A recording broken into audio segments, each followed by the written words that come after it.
Nah, di era globalisasi seperti pada masa kini, perkembangan teknologi sangat berpengaruh terhadap perkembangan bisnis yang ada. Suatu bisnis tidak lagi hanya dijalankan dengan mengandalkan cara konvensional atau diproduksi, kemudian didistribusikan, kemudian dijual. Sekarang sudah berbeda zamannya, jadi harus ada suatu strategi baru agar bisnis yang kita jalankan ini mampu bersaing dengan bisnis yang sejenis atau kompetitor. Nah, untuk mendukung suatu bisnis yang dijalankan, banyak sekali teknologi yang dikembangkan seperti sistem informasi.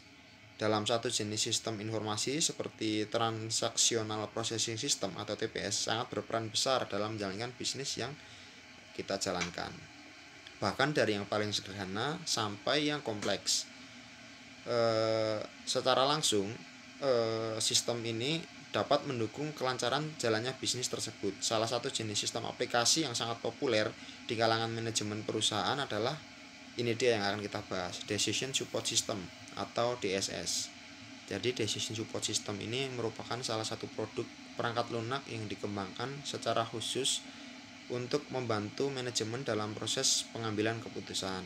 Nah, dua orang ini mendefinisikan DSS dengan cukup baik sebagai sistem yang memiliki 5 karakter utama. Itu pada tahun 1993. Yang pertama, sistem ini berbasis komputer. Kedua, dipergunakan untuk membantu para pengambil keputusan. Yang ketiga, memecahkan masalah-masalah rumit atau bisa dibilang mustahil dilakukan dengan kalkulasi manual. Yang keempat, melalui cara simulasi interaktif. Yang terakhir, di mana data dan model analisis sebagai komponen utama. Masuk ke prinsip dasar Decision Support System. Ada struktur masalah. Ini adalah masalah yang terjadi dalam perusahaan atau organisasi. Ini biasanya ada 3 sifat, yakni masalah yang terstruktur, semi terstruktur, dan tidak terstruktur. Kemudian dukungan keputusan. Pengguna komputer dapat diterapkan pada bagian masalah yang terstruktur, tetapi manajer bertanggung jawab atas bagian masalah tidak terstruktur melalui penerapan penilaian atau intuisi dan melakukan analisis. Nah, kemudian ada efektivitas keputusan. Manfaatnya adalah pengguna DSS ini menghasilkan keputusan yang lebih baik. Manajer mungkin saja menghabiskan waktu ekstra untuk memperhalus solusi hingga mencapai solusi yang optimum. Kemudian manajer menggunakan pertimbangan dalam menentukan kapan suatu keputusan akan berkontribusi pada suatu solusi masalah. Bismillahirrahmanirrahim. Menganjut dari yang disampaikan oleh Mas Ari Widianto tentang Decision Support System, sini saya menjelaskan tentang database. Database merupakan atau basis data adalah kumpulan data yang dikelola sedemikian rupa berdasarkan ketentuan tertentu yang saling berhubungan sehingga mudah dalam pengelolaannya melalui pengelolaan, kemudahan mencari informasi, menyimpan informasi, dan membagikan informasi. Lanjut ada model base antara lain ada itu format kuantitatif model serta sistem yang diperbolehkan. Pemakaian memilih digunakan adalah antara lain 3 komponennya adalah optimalisasi, statistik, dan finansial. Lalu melanjut ada software system. Software system adalah panduan antara database dan model base untuk dengan bentuk model yang dimengerti oleh sistem komputer, software sistem komputer dengan pemakaiannya.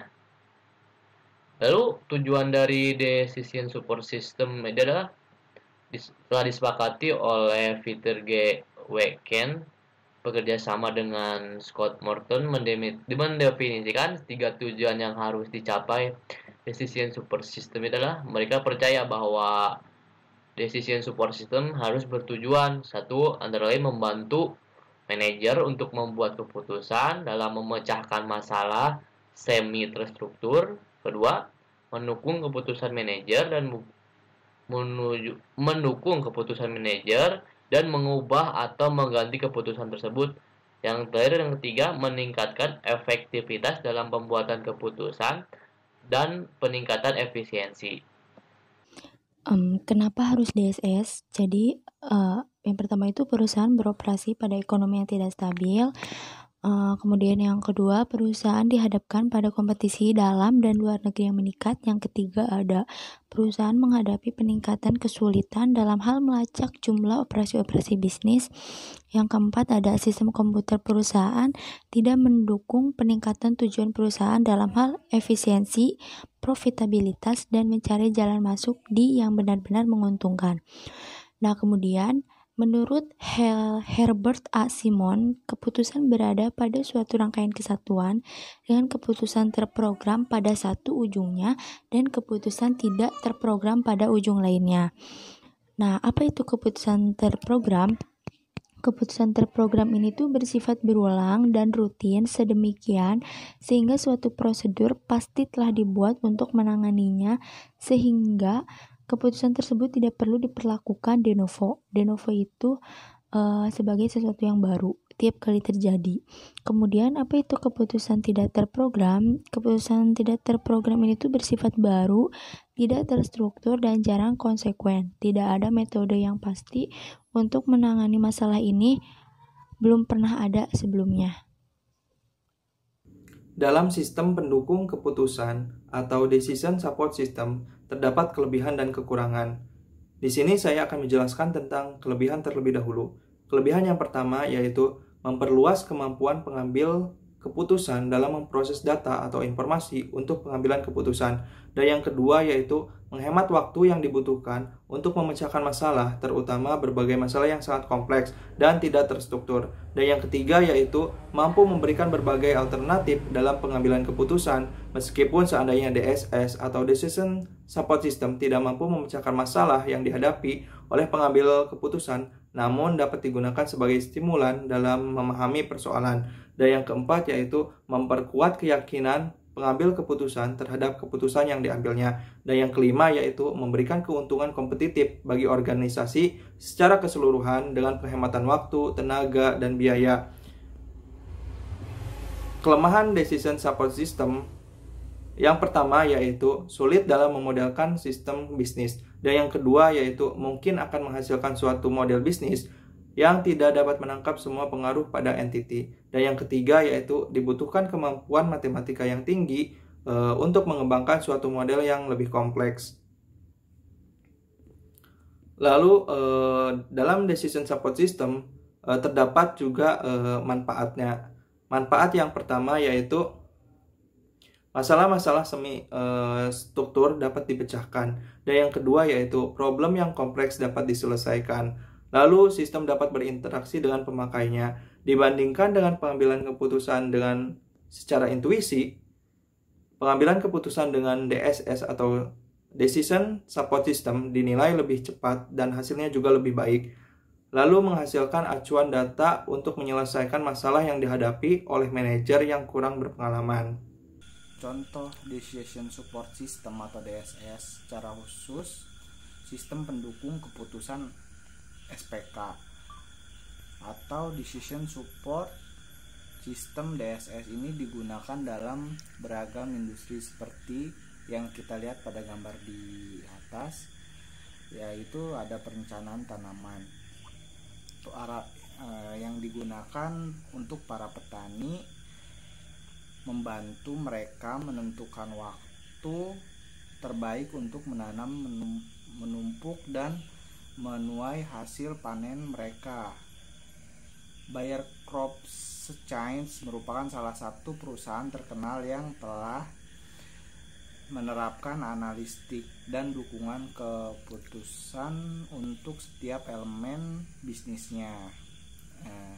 Dan di situ contoh lainnya ada dari klinis, yaitu DSS klinis, di mana sistem DSS ini membantu dokter mendiagnosa pasien mereka. Perusahaan populer seperti Penn Medicine merupakan salah satu contoh perusahaan yang telah menciptakan DSS klinis yang membantu pasien ICU melepaskan ventilator lebih cepat. Perencanaan rute GPS. Dari contoh decision support system sendiri, yaitu seperti sistem perencanaan rute GPS, sistem mendukung keputusan atau DSS tentunya dapat digunakan untuk merencanakan rute tercepat dan terbaik antara dua titik dengan menganalisa opsi yang tersedia. Untuk kesimpulannya sendiri, dari decision support system ini yaitu memberikan dukungan bagi pengambilan keputusan, memberikan dukungan untuk berbagi tingkatan manajemen, memberikan dukungan untuk beragam tipe dan proses pengambilan keputusan yang harus dilakukan, lalu dapat beradaptasi terhadap waktu dan fleksibel pengguna, dapat menambah, menghapus, mengkombinasikan, mengubah, atau menata kembali elemen-elemen dasar. Tampilan decision support akrab dengan pengguna, memiliki kapasitas yang besar, dan dirancang agar dapat interaktif sehingga mudah untuk digunakan. Decision support system sendiri mampu untuk meningkatkan efektivitas pengambilan keputusan. Pengambilan keputusan memiliki kendali yang lengkap atas seluruh langkah proses pengambilan keputusan dalam pemecahan masalah.